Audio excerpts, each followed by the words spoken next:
Selamat jumpa kembali dalam layanan audio Sahabat Seperjalanan. Hari ini adalah hari Jumat 3 Maret 2023. Tema renungan saat teduh kita dengan judul Kemenangan Mutlak. Firman Tuhan terambil dalam Yosua 10 ayat 33.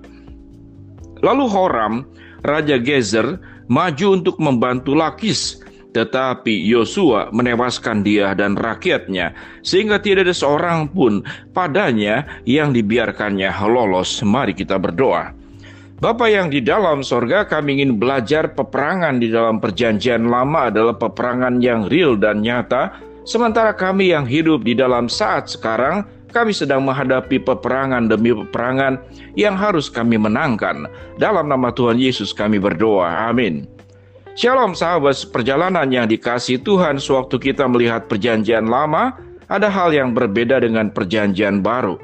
Perjanjian lama banyak menceritakan tentang nabi-nabi, raja-raja, tokoh-tokoh di dalam Alkitab yang disertai oleh Allah untuk mengalahkan musuh-musuh yang harus dihadapi. Khususnya Yosua, pada saat mau menduduki Kanaan, maka itu bukan perkara mudah. Kanaan memang negeri dengan segala hal yang indah dan baik, yang subur, yang dijanjikan oleh Allah, berlimpah susu dan madu, dan tanaman-tanaman yang memberikan kehidupan yang luar biasa kepada bangsa Israel. Namun, Yosua melewati dan mengalahkan sedemikian banyak raja-raja di wilayahnya itu.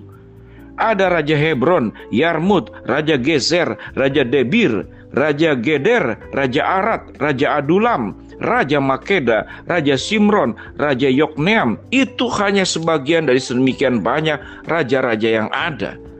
Tatkala Yosua bagaimana bertempur dengan sedemikian banyak para penguasa yang ada, itu seakan-akan adalah hal yang mustahil untuk bisa dilakukan.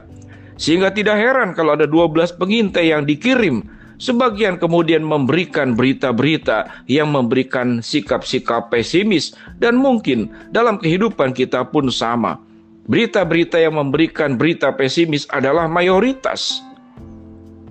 Namun Yosua menyadari di dalam segala perjuangan dirinya, dia sendiri, namun dia bersama dengan Sang Maha Kuat, Sang Maha Kuasa yang akan berjanji, akan menyertai dan memberi kemenangan kepada Yosua. Dan itu terjadi sehingga Yosua mendapatkan Kanaan dan seluruh rakyat yang menyertainya itu mendapatkan berkat yang luar biasa. Bagaimana kait mengait dalam kehidupan kita agar mendapatkan kemenangan mutlak dalam kehidupan ini? Sahabat seperjalanan yang dikasihi Tuhan, apa pekerjaan iblis agar kita menjadi orang yang pesimis, orang yang putus asa, orang yang penuh dengan kekhawatiran, orang yang penuh dengan ketakutan, dengan berbagai macam problem hidup? Maka iblis akan memberikan berita, yaitu berita yang menakutkan. Engkau tidak pernah akan sanggup. Musuhmu jauh lebih besar, lebih hebat dari dirimu. Sebaiknya engkau mencari saja wilayah lain, atau kemudian engkau silahkan mundur. Jangan menyerahkan hidupmu kepada kematian konyol yang engkau akan hadapi. Itulah iblis. Dalam kehidupan kita juga sama. Ada banyak musuh-musuh, raja-raja yang kita perlu taklukkan, raja-raja kehidupan ini. Ada sebagian sahabat seperjalanan yang kemudian ditakutkan, dikhawatirkan oleh pengalaman masa lalu. Orang tua hidupku gagal, rumah tanggaku tidak baik-baik. Aku juga akan mengulang sejarah yang sama sehingga saya memutuskan untuk tidak menikah. Tatkala anggota keluarga kita, orang tua kita mungkin tidak memiliki rumah tangga yang sukses, yang baik, yang bahagia. Namun rumah tangga yang broken home, kita memilih tidak berani berumah tangga karena ada pelajaran yang kau alami. Engkau mundur, itulah pekerjaan iblis.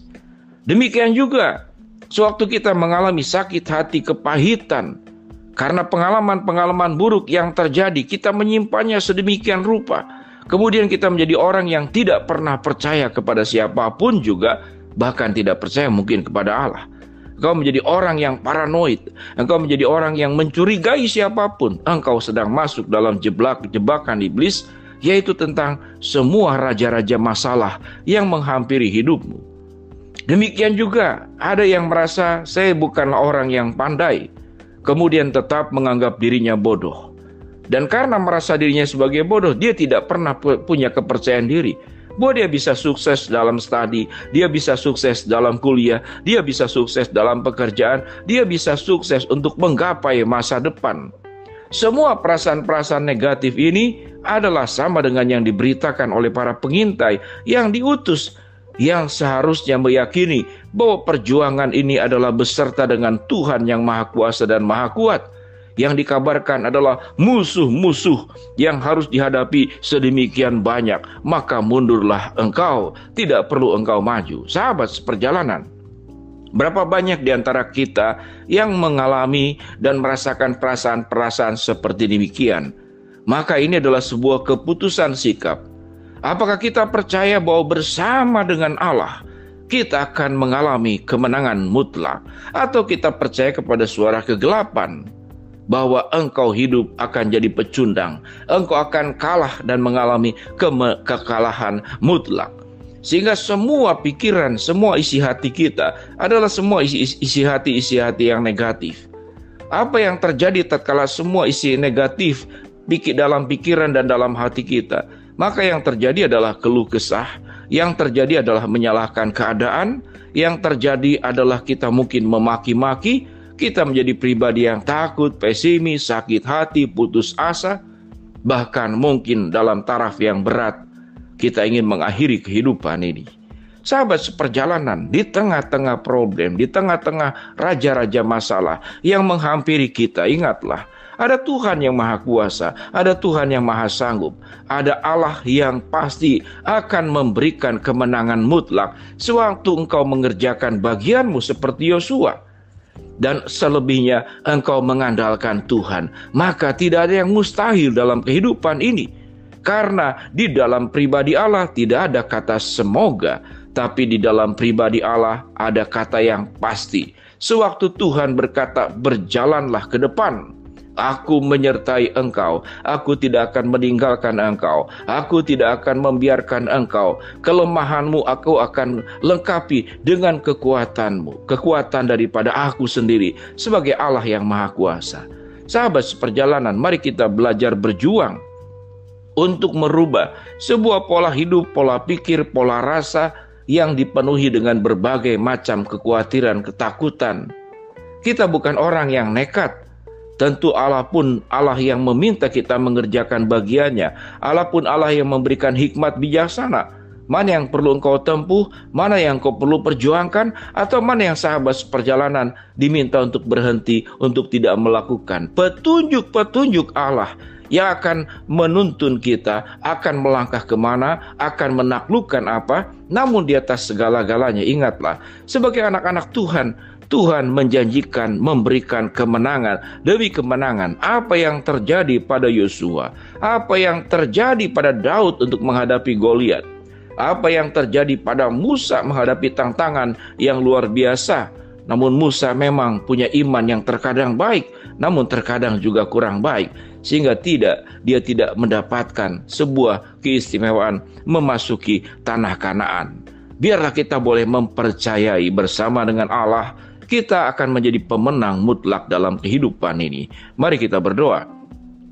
Bapa yang di dalam surga, terima kasih buat kebenaran firman Allah yang sudah kami terima. Biarlah kami boleh mempercayai, beriman, berjalan bersama dengan Engkau, kami akan mengalami kemenangan mutlak. Hamba-Mu berdoa buat sahabat seperjalanan yang sedang sakit, Tuhan jamah sembuhkan. Sahabat seperjalanan yang sedang menghadapi masalah, Tuhan bukakan jalan. Sahabat seperjalanan yang sedang berdoa, mengharapkan sesuatu kepada Allah, Tuhan kabulkan dengan cara dan waktunya Tuhan. Dalam nama Tuhan Yesus kami berdoa. Amin. Shalom sahabat seperjalanan, Tuhan memberkati kita semua.